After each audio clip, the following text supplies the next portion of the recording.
Assalamualaikum semua.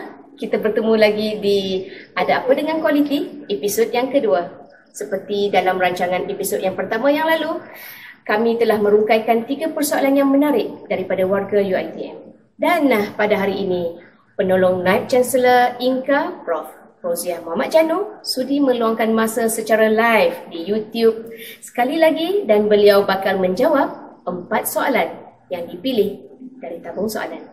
Ya, pasti kita tertanya bagaimana untuk mengemukakan soalan kepada kami. Sila imbas kod QR yang ada di skrin sekarang dan majukan persoalan anda di situ. Tanpa melengahkan masa lagi, kita mempersilakan Prof. Dr. Roziah. Kita saksikan.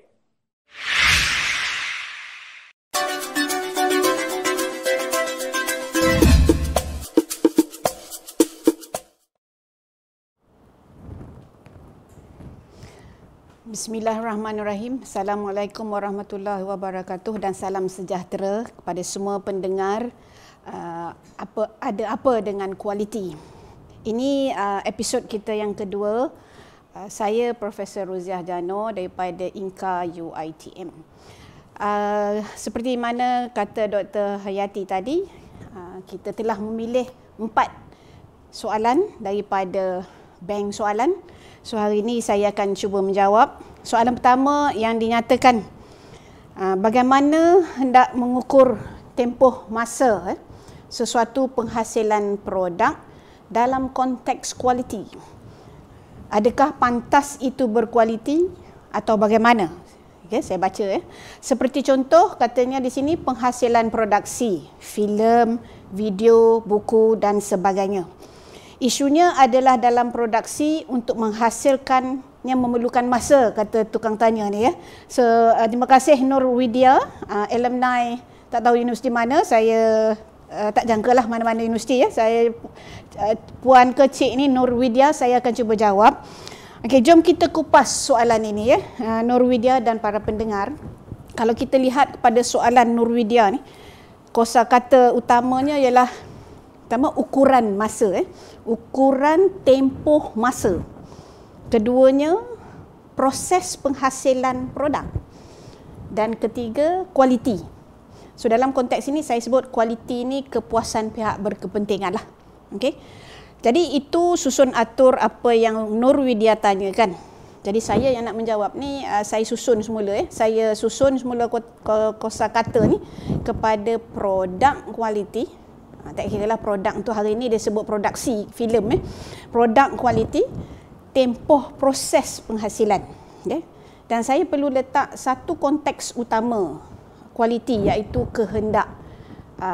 Beliau pun sebut tadi kehendak pihak yang berkepentingan. So saya jawab soalan ni zooming kepada apa yang Nur Widya tanya, iaitu penghasilan filem ataupun buku katanya So dalam konteks itu kehendak siapa yang penting yang kita kena lihat ni? Kehendak penonton lah kehendak penonton atau pembaca, penerbit, kehendak pengarah dan of course kehendak pembiaya. Kadang-kadang orang yang membiaya sesuatu projek itu lebih besar suaranya daripada kehendak kita pekerja kadang-kadang So soalannya Nur Widya tanya bagaimana mengukur tempoh masa penghasilan produk. Saya assume Nur Widya ni mungkin kru yang menghasilkan yang menjaga macam mana nak menghasilkan sebuah filem.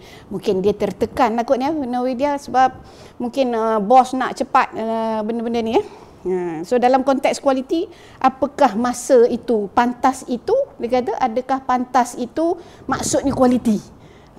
Gitu Jadi jawapan saya sebenarnya mudah tu. Jawapannya dari proses, dia kata bila, bagaimana nak ukur. So bila nak ukur tempoh masa penghasilan produk ni, jawapan dia pada saya proses tu kita ukur daripada mula sampai hingga selesai. Tapi ingat dalam konteks penghasilan filem ini dia ada pecah-pecah projeknya. Okay, kalau nak menghasilkan skrip, daripada menghasilkan skrip kononnya kru tu nak ambil ada pre-production, while production, masa produksi itu dan selepas produksi, ada banyak tempoh-tempoh yang perlu diambil kira. Tapi dalam konteks kualiti kita nak ukur sesuatu proses tu, kita tengok start and endnya bila.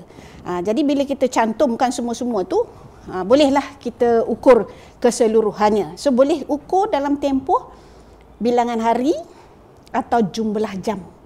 Okay, atau jumlah jam yang diperlukan per individu kita boleh ukur kalau kita gunakan konsep man hours lah ataupun total man hours. Jadi sebenarnya saya nanti akan sebutlah pada Norwedia, kalau kita search, of course you dah pernah mengikuti kursus-kursus ni. Jadi kalau paling senang sekarang ni, kalau kita search saja ada dalam tu cara-cara nak mengukur satu projek tu berapa man hoursnya. Macam mana nak ukur man hours. Di sini saya berikan satu model lah. Mungkin di situ kita paparkan kita paparkan satu model triangle quality. Ini daripada saya sendirilah. Selepas saya lihat apa soalan Widya ni, kita lihat dalam model triangle tu yang saya explainkan tu tadi, yang disoal adalah yang sebelah kanan bawah, proses penghasilan production tak kira lah production buku ke, skrip ke ataupun filem. Tapi saya letak dalam tu kualiti produksi filem. Jadi tiga-tiga ni kepentingan sangat penting untuk diperhatikan Jadi dalam aspek soalan asasnya yang mengatakan nak ukur ni macam mana, saya letak dalam tu man hours dengan project man hours.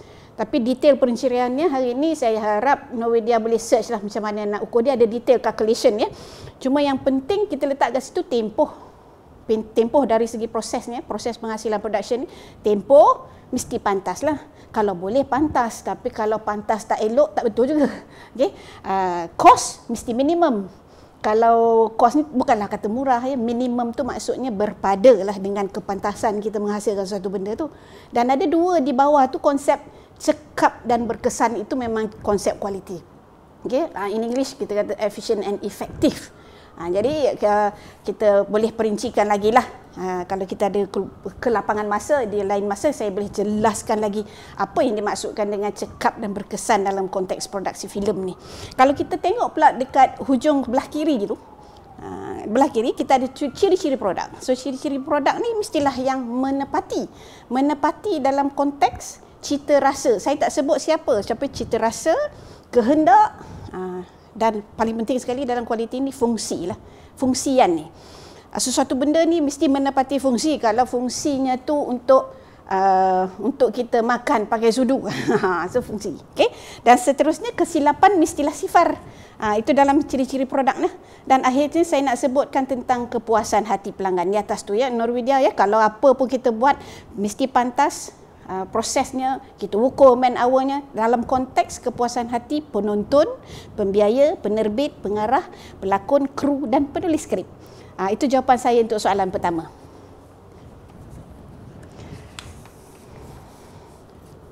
Okey.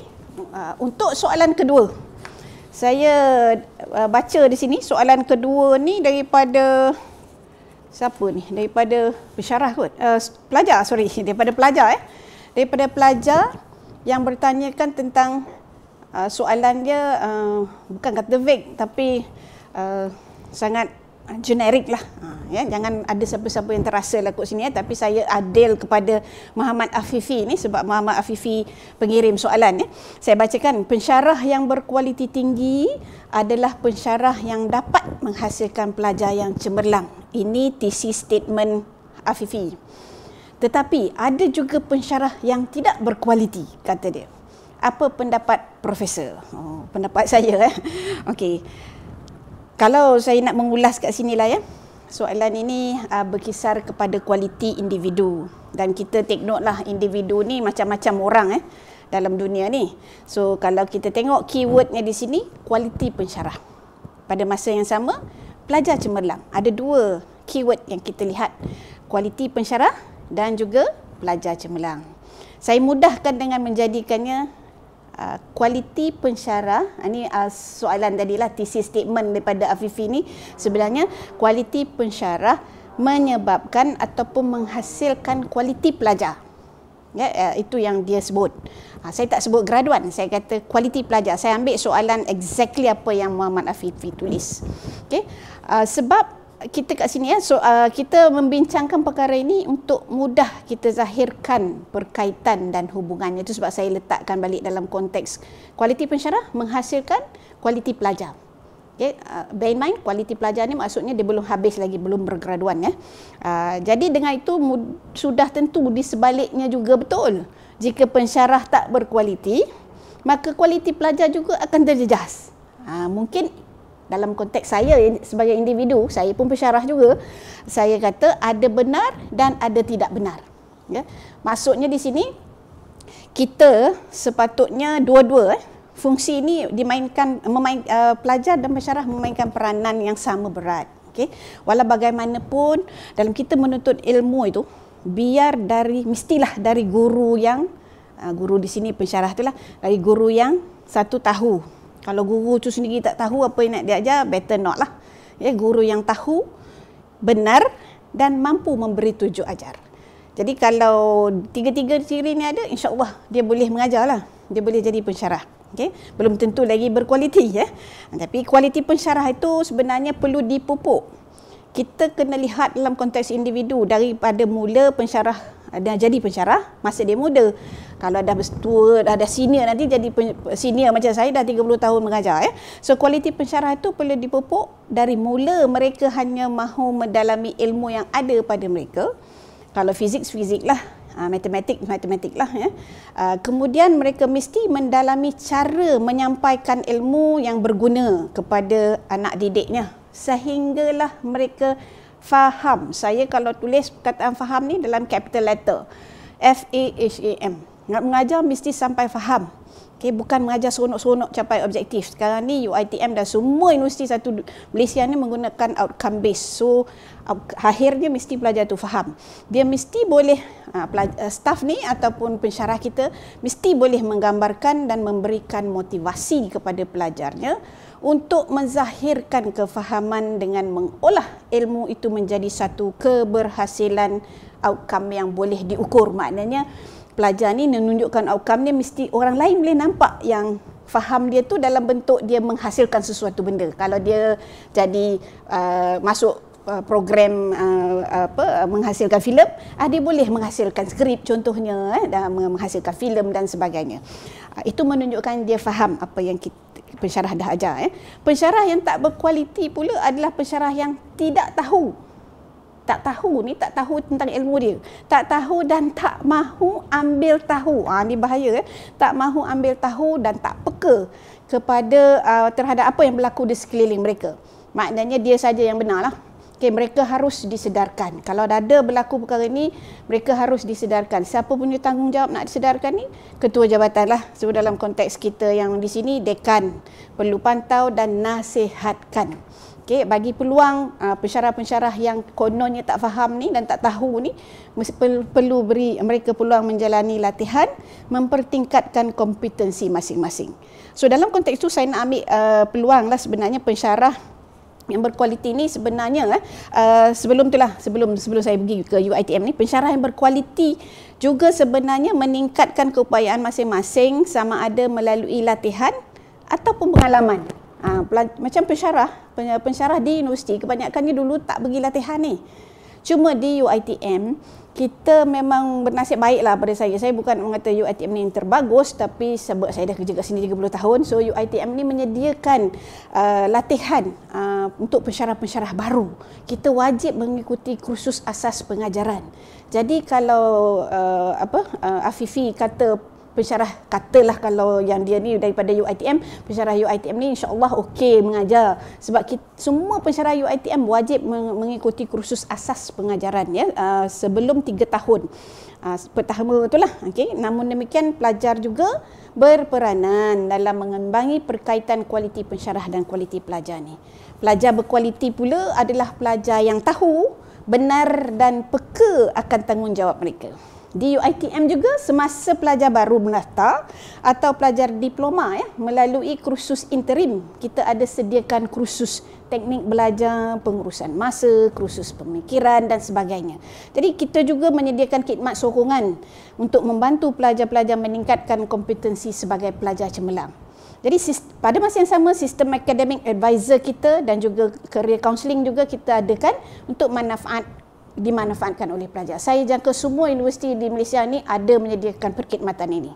So oleh itu saya sarankanlah Kalau kita pelajar ni tak dapat mencari penyelesaian ini, sukarlah kita nak menjadikan pengalaman pembelajaran di universiti ni sesuatu yang menggembirakan. Jadi pada saya, it takes two to tango lah. Pensyarah kena berkualiti, student pun kena berkualiti untuk menghasilkan graduan yang berkualiti, insya-Allah.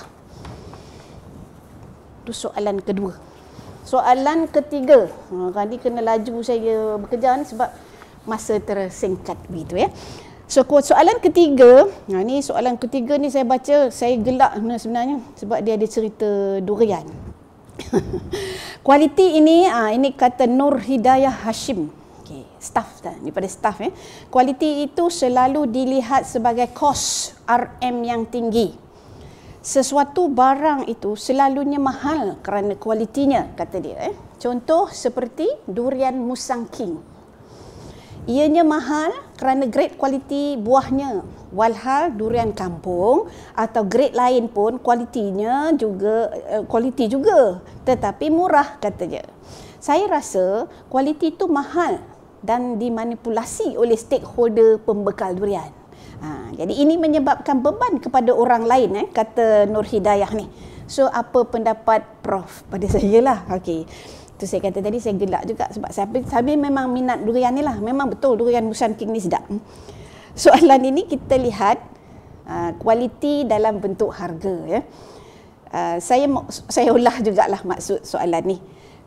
Penanya mahu tahu kenapa sesuatu barang yang berkualiti itu mahal harganya dan dibandingkan dengan produk lain yang disebut juga berkualiti tetapi lebih murah. Okey. Dan beliau menyarankan bahawa perkara harga ni, dia suspek lah perkara harga ni dimanipulasi oleh pengeluar. Okey, itu dia punya assumption. Tapi sebenarnya dari segi harga ni, ada yang menetapnya, ada yang menentukannya. Basic ekonomi, kita guna supply and demand. Ramai orang beli, harga makin tinggi lah. Okey, itu ya. Kalau demand tu meningkat, harga tu makin meninggi. Jadi makin demand tu banyak, jadi makin kurang lah, makin kurang, banyak ada perebutan. Bila ada perebutan, dia akan harga tu makin kompetitif. Itu satu.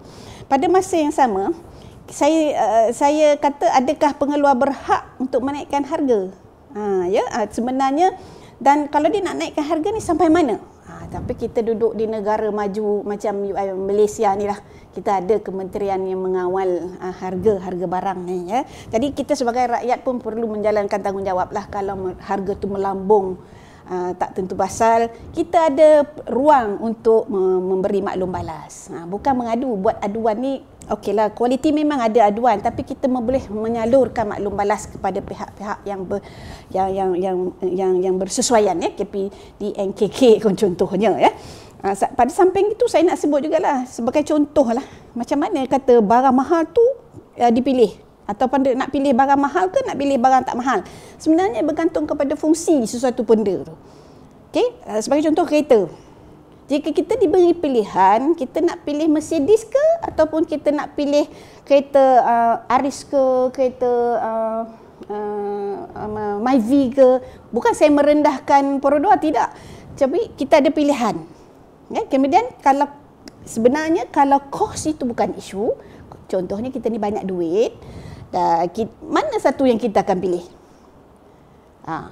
Itu soalan kena pause sikit kan.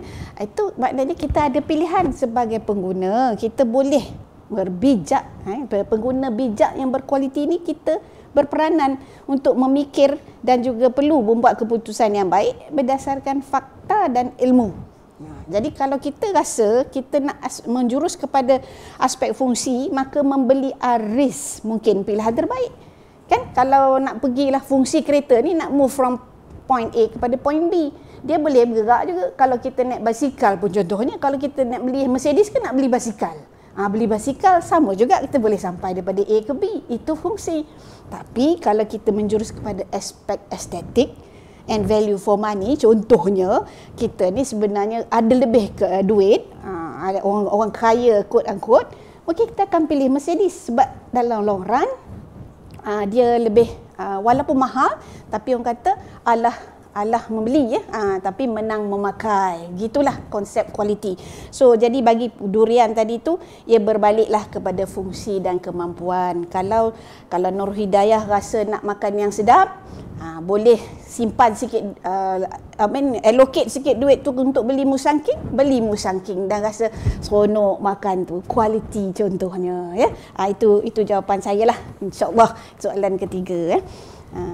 Dan akhir sekali soalan keempat. Soalan keempat ni saya kena jawab. Soalan keempat ni saya bertanggungjawab untuk menjawab. Okey, sebab saya terima soalan ni Muhammad Aziz. Walau bagaimanapun saya tak pilih soalan ni. Yang soalan ni pilih oleh Dr. Yati. So Muhammad Azizi Bustamam ni staff akademik ni.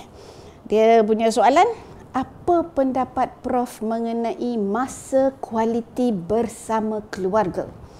Semenjak PKPP, kata beliau, kerja semuanya bawa balik ke rumah dan rumah menjadi pejabat. Masalah pejabat dan masalah rumah bercampur aduk. Maaf Prof, saya ni stres. Kesian. Okay, tak apa. Mama Azizi sabar. Saya jawab soalan ni ya. Ni soalan ni penting ni. Okay. Pada saya jawapan soalan ni, kalau soalan tanya masa kualiti bersama keluarga, saya akan jawab penting. Nombor satu, tetap keluarga. Walau bagaimanapun, penanya ni maklumkan beliau stres sebab PKPP ni. Kerja bawa balik ke rumah, urusan keluarga sudah campur adukkan. Jadi saya berbaliklah pada kualiti individu tadi ya. Kita sebenarnya Tuan Azizi, kita perlu bijak dan tegas dalam membuat keputusan berdasarkan fakta dan ilmu. Saya berbalik kepada tu juga ya. Jadi sebenarnya bersyukur tu, kita kena syukur sebenarnya Tuan Azizi. Bersyukur tu sifat kualiti. Okay? Bila kita bersyukur dengan kerja yang masih ada, okay? Walaupun terpaksa berdepan dengan banyak cabaran. Ada orang di luar sana yang tak ada kerjanya dah, itu lagi stres. Macam kita yang ada, masih ada diberi orang kata rezeki untuk Allah dapat, ada lagi laluan bekerja. Jadi saya cadang penanya ni, saya tunjukkan satu contoh lah bagaimana nak menyelesaikan kaedah ni ya. Sebenarnya saya senaraikan, kalau boleh Cik Azizi senaraikan. Ini cuma satu contoh, tapi kalau Cik Azizi nak ikut, alhamdulillah. Kalau Cik Azizi nak tambah baik pun lagi bagus. Kita cuba senaraikan cabaran-cabaran yang Cik Azizi dapat adakan ya. Kita boleh selesaikan secara pendekatan pengurusan kualiti, sebab saya kena urus dalam konteks kualiti lah, sebab soalan ruangan ini bercerita tentang ada apa dengan kualiti kan. So jadi cuba kita lihat di sini ya. Saya paparkan di situ fishbone. Okey. Fishbone ni ataupun rajah tulang ikan lah. Semua orang kemungkinannya lah, kalau peringkat-peringkat Cik Azizi ni mungkin dah pernah nampak, pernah lihat, ataupun kalau pakar-pakar yang telah terlibat dalam KIK, ni memang basic tool dia lah ya. So kalau kita tengok fishbone ini adalah hasilan oleh Profesor Koru Ishikawa pada tahun 1960. Apa orang Jepun ni buat? Profesor Jepun ni dia hasilkan kaedah nak kenal pasti punca masalah. Jadi kita tahu masalah Tuan Azizi tadi stres dekat tempat kerja sebab PKPP ya. Kalau Cik Azizi tengok dekat hujung sebelah kanan tu, saya bubuh dia tekanan kerja dari rumah semasa PKPP. Okay? Kita letakkan kat situ. So kalau boleh, apa kenal pasti punca ni? Sebab kalau kita tak kenal pastikan punca ni, kita tak dapat selesaikan. So kita akan jadi lagi confused. Jadi kalau boleh saya letakkan kaedah tu, method, message, manusia. Sebenarnya ada lagi beberapa lah, tapi kalau boleh Cik Azizi nanti tambah baik, boleh search dekat mana-mana, Google, boleh tambah baik. Walau bagaimanapun saya dah bantu isikan tulang ikan tu. Sebenarnya tulang-tulang halus tu menunjukkan punca tu. Kalau contoh method dia, mungkin Cik Azizi, Tuan Azizi tak nampak. Sebenarnya ada pelbagai konsep ODL ni. Approach ODL ni ada pelbagai kaedah. Jadi kandungan kursus tu pun ada pelbagai. Nak di-online-kan tu macam mana? PowerPoint ke, Word ke dan sebagainya ya. Kalau kita tengok pada mesin tu and environment pun ada macam-macam. Laptop, adakah Cik Azizi punya laptop tu slow ataupun dia laju? Ada i7 ke? Kalau i7 mesti breeze je kan. Kalau i3 tu mungkin merangkak-rangkak lah. Jadi kena pasti punca stres ni Dan kesesuaian software. Kesesuaian software ni contoh kita ada pakai Word ataupun kita ada Adobe. UiTM ni macam-macam kan. Mesti kita ni ada licensing macam-macam, tapi kita kadang-kadang tak ambil tahu apa yang ada kita boleh guna. Yang ni semua tanggungjawab kita lah sebagai staff. Dan ketiga tu kesesuaian ruang kerja di rumah tu sendiri. Mungkin kita kerja kat mana? Kalau ikutkan memang kena sesuai. Kalau selalu kerja dekat couch mana, kita tetapkan. Kalau mejanya ada, beli meja ataupun letakkan di tingkap ke dan sebagainya. Lampunya kena sesuai, meja, kerusi. Ini semua mempengaruhi tekanan kita lah. Dan yang ketiga tu saya letak manusia. Manusia ni Tuan Azizi dan semua orang yang hadapi stres ni dalam keadaan PKP ni kena lihat Saya letak senarai kat sini manusia ni. Satu, letak diri sendiri dulu. Kompetensi diri kita. Saya tak kata semua pensyarah tahu handle macam mana nak guna online, macam mana nak guna Zoom, macam mana nak guna Google Class, sebagainya Dalam kompetensi diri ni saya letak situ pengurusan masa. Ini dan saya boldkan di situ Tuan Haji Cik Azizi kena lihat tu pengurusan masa. Yang ni sebenarnya contribute kepada stres kita. Dan saya letak juga sokongan ahli keluarga. Anak kita, wife kita, especially kalau Tuan Aziz, wife lah, saya suami lah. Alhamdulillah suami saya faham. Kalau wife tak faham, fahamkan. Kita duduk kerja di rumah ni bukan duduk bersenang lenang, bukan cuti. Kena jelas. Komunikasi ni kena. Kalau kualiti ni kita tak berkomunikasi, memang tak jadi. Okay? Dan ketiga tu saya letak situ pelajar. Saya faham kalau kursus yang bawah-bawah ataupun yang pertengahan ni kita diberikan oleh ke fakulti kursus 1, 2, 3 berasingan kan. Jadi you pun pening macam mana nak buat ni kan. Kandungan saya faham tu. Dan yang atas tu saya letak pengurusan fakulti, dekan, KPP, rakan fakulti. Itu semua manusia-manusia yang contribute kepada tekanan kerja kita kan. Jadi saya nak sebut contohnya di UiTM ni kita ada keluarkan pekeliling. Cik Azizi kena baca pekeliling ni. Okay? Pekeliling pada saya ada kod VC ada keluarkan 16 ke 17 pekeliling. Dan pekeliling akhir sekali dah mengatakan kita boleh kerja daripada office. So mungkin Tuan Azizi boleh berurusanlah dengan KPP, berurusanlah dengan dekan untuk memaklumkan yang you nak datang ke office. Sepatutnya tak jadi isu dah sekarang ini. Memang kita dah bagi bukan kelonggaran. Kita ikut MKN, kita ikut SOP yang membenarkan staf untuk bekerja daripada office. Dan kita dah bagi bukan kelonggaran itu semua dibagi di bawah pekeliling Naib Chancellor dah. Dan akhirnya saya nak sebutlah di sini, bila dah buat Ishikawa ni kenalah ada cadangan penyelesaiannya kan. Jadi saya sebut di situ cadangan penyelesaiannya. Again ada 8, tapi kalau Tuan Aziz ikut alhamdulillah. Nombor 1 get organised lah. Okay, agihan masa 888 tu 8 masa bangun, 8 masa tidur, 8 masa rehat. Contoh jadi macam-macam boleh buat So kalau boleh prioritize lah, use calendaring, Google pun macam-macam ada. Boleh tingkatkan kompetensi diri berkaitan ODL. Banyak orang boleh tolong kita untuk penilaian. Sila guna teknologi. Saya pun menggunakan teknologi ni. Kalau tidak tak boleh saya guna kami dengan Adobe lah. Okay, identify quick wins. Dan rekodkan produktiviti kendiri. Kalau boleh rekodkan produktiviti kendiri. Kena tahu input, output sebanyak mana masa yang kita letakkan. Dan sila bincang dengan KPP, rakan sekerja, pelajar dan keluarga.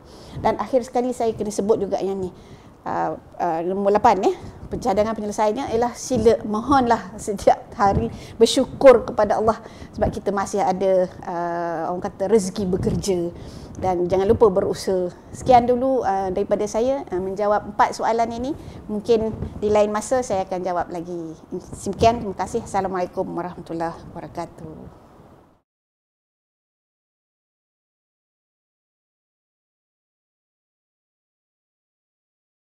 Jika anda mempunyai sebarang kemusykilan mengenai kualiti, kami sentiasa menantikan soalan daripada anda. Sila imbas QR code seperti yang tertera.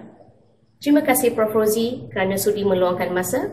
Semoga kita dapat memanfaatkan ilmu yang berguna ini. Sila like, share dan subscribe UiTM channel Dan sehingga kita bertemu lagi dalam Ada Apa Dengan Kualiti pada bulan hadapan.